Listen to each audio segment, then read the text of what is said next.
విజయశాంతి గారు, మీరు వ్యక్తిగతంగా మనంతటా మనం అవలోకనం చేసుకుంటుంటాం మన అందరి జీవితాలు. మీరు మీ జీవితాన్ని అవలోకనం చేసుకున్నప్పుడు ఎప్పుడైనా మీ పడ్డ కష్టం, మీరు చెప్పారు ఒడిదుడుకులు ఉంటాయి అందరికీ అని చెప్పి, ఉంటేనే మంచిదని. మీకు పడ్డ కష్టం ఎప్పుడైనా గుర్తొచ్చి బాధపడిన సందర్భాలు ఇప్పటికీ ఉంటాయా? పడ్డ కష్టం అంటే ఇట్స్ మై పేరెంట్స్. కరెక్ట్గా అప్కమింగ్లో ఉన్నప్పుడు నాన్నగారు చనిపోవడం. మేబీ వెన్ ఐ వాజ్ 14, అప్పుడే వస్తున్నాను ఇండస్ట్రీకి, నాన్నగారు చనిపోవడం. సరే, దాని తర్వాత నాన్నగారు అంటే నాకు చాలా ఇష్టం. అంటే ఆయన ఇష్ట ప్రకారం నేను సినిమాకి వచ్చి కష్టపడుతూ పేరు వస్తుంది, ఈ సమయంలో నాన్నగారు పోవడం ఏంటనే షాక్లో ఉన్నా. సో కోలుకున్న సమయంలో జస్ట్ 1 year గ్యాపే మళ్ళీ మదర్ చనిపోవడం. I was totally alone.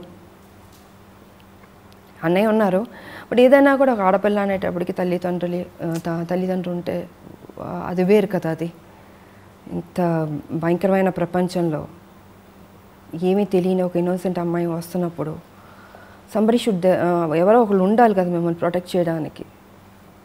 మరి అలాంటి సమయంలో పేరెంట్స్ పోవడం అదొక ఎక్స్పీరియన్స్. అదే చెప్తున్నాను, ఇవన్నీ లైఫ్లో చూసుకుంటూ ఇంకా మొత్తం బాధ్యత అంతా నా భుజాన్ని వేసుకుంటూ, సరే ఇలాగే బతకాలేమో, దేవుడు ఈ ప్రపంచంలో ఒంటరిగా నువ్వు నేర్చుకుని రావాలి అన్నాడు.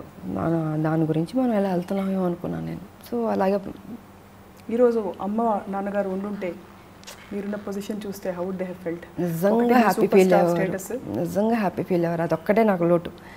అది ఎప్పుడప్పుడు బాధ వేస్తూ ఉంటుంది. ఎంత చేసింది వాళ్ళ కోసం, సినిమాలో రావాలంట మా నాన్నగారి కోసం. వాళ్ళు లేకుండా పోయారు, చూడడం లేకుండా పోయారు. వాళ్ళు ఎక్స్పెక్ట్ చేయలేదు పాలిటిక్స్లో కూడా వస్తాను అనుకోలేదు. సినిమాలో హీరోయిన్ అవ్వాలి, మా నాన్నగారు బాగుండేది, పెద్ద సూపర్ స్టార్ అవ్వాలి మా అమ్మాయి అన్నది డ్రీమ్స్ చాలా ఉండేది మా నాన్నకి.